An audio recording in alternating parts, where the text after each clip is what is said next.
আমি মনে করি রাজপথে যারা ছিল তাদেরকে মূল্যায়ন করা উচিত। যদি আজকে তারা মূল্যায়িত না হয় তাহলে ভবিষ্যতে হয়তো আমরাও যাব না, ঠিক না? আমি যদি মূল্যায়ন না পাই আমি কেন আমার সন্তানকে যেতে দিব, কিংবা আমি কেন যাব? সেক্ষেত্রে রাজপথে যারা ছিল তাদেরকে অবশ্যই মূল্যায়িত করা উচিত। সেই সাথে যারা সমাজের ভোকাল পারসন তাদেরকেও যদি আমরা নিয়ে আসি তাহলে আমাদের জাতীয় সংসদটা আসলে একটা চমকপ্রদ জায়গা হবে, যেখানে আমরা আগে যেমন ঘুমায় পড়তাম, এখন সেই ঘুমানোর সুযোগ নাই।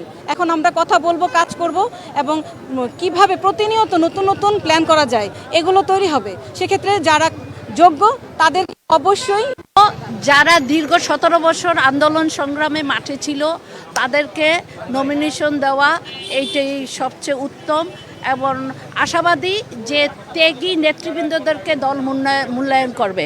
যারা রাজপথে ছিল, মামলা হামলার শিকার হয়েছে, যারা নির্যাতিত হয়েছে তাদেরকে দল মূল্যায়ন করবে, সেটা আমি আশাবাদী।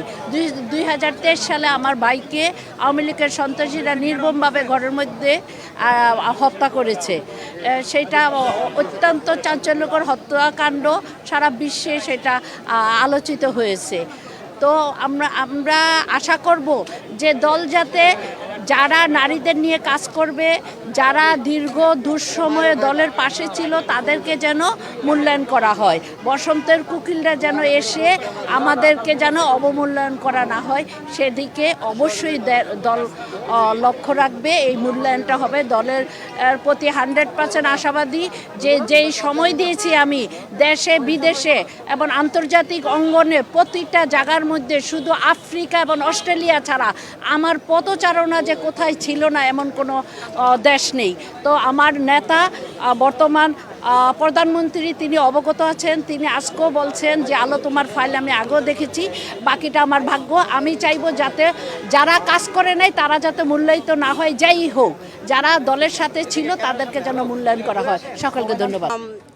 আমি জাতীয়তাবাদী দলের একজন ক্ষুদ্র কর্মী। আমি ছাত্রদল থেকে এখানে এসেছি, কারণ আমার জীবনের প্রথম প্রেম, প্রথম ভালোবাসা হচ্ছে ছাত্রদল। আমি ছাত্রদলের সাথে ছাত্রদল থেকে এই দলকে বাসতে এখানে আজকে জাতীয়তাবাদী দলের নির্বাহী কমিটির একজন মেম্বার হিসেবে আছি। আমার প্রতি আমার পূর্ণ বিশ্বাস আছে, আমার দল কখনো কোনো দিন আমাকে আমার যে শ্রম, মেধা এবং যেই বিষয়গুলো আমি দলের জন্য আমি যেই সব ত্যাগ করেছি, দল আমাকে অবশ্যই মূল্যায়ন করবে। আমি আমার উপরে শতভাগ বিশ্বাসী, দল আমাকে ফেলে দেবে না, দল আমাকে মূল্যায়ন করবে এবং ভাইয়া আমাকে মূল্যায়ন করবে, এটা আমার বিশ্বাস। এবং এটা আমার শক্তি যে তারেক জিয়ার কাছে আমরা কথা বলতে পেরেছি এবং সে আমাদের সাথে আমাদের কথাগুলোই শুনেছে। এই জন্য আমার বিশ্বাস যে আমাকে সে ফেলে দেবে না। তো আমরা টাঙ্গাইলে প্রার্থী ছিলাম মোট 24 জন। তো আমাদের 24 জনকেই আরও স্থায়ী কমিটির সদস্যরা ছিলেন, আমাদের প্রধানমন্ত্রী চেয়ারম্যান সাহেব ছিলেন। তো সবাই একত্রে বসে আমাদের এক রুমে নিয়ে সবাইকে জিজ্ঞেস করছে, মানে সবার পরিচয় নিয়েছে আর কি, যে আমাদের সাংগঠনিক পরিচয়, তাছাড়াও আরও অনেকেরই বিভিন্ন সাংগঠনিক পরিচয়, বাইরেও তো অনেকের অনেক পরিচয় আছে, সব পরিচয় সম্পর্কে জিজ্ঞেস করেছে। তারপর সবার সাথে মত বিনিময় হয়েছে। তারপর চেয়ারম্যান সাহেব বলেছেন যে তিনি বলেছেন যে আমরা তো 24 জন প্রার্থী, এখন 24 জনকে তো আর মনোনয়ন দেওয়া যাবে না।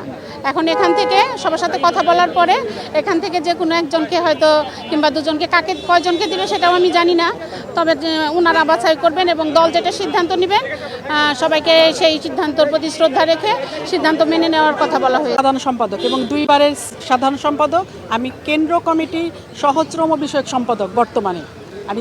আমি এই 17 বছর একাধারে সামনের সারিতে দাঁড়িয়ে আমার মহিলা দল নিয়ে এই ফ্যাসিস্ট আওয়ামী লীগ সরকারের বিরুদ্ধে স্লোগান দিয়ে নেতৃত্ব দিয়েছি।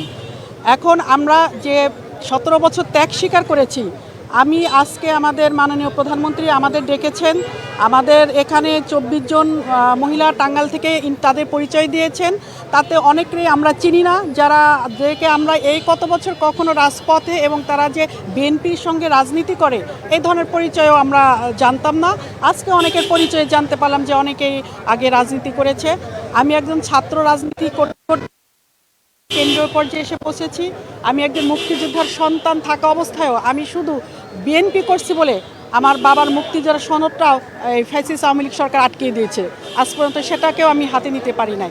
এখন জি আমার এখন আমাদের যেটা চাওয়া যে আমরা যারা ত্যাগী, আমরা যে রাজপথে ছিলাম, এই আমাদের এই ত্যাগের মূল্যায়নটা করা উচিত।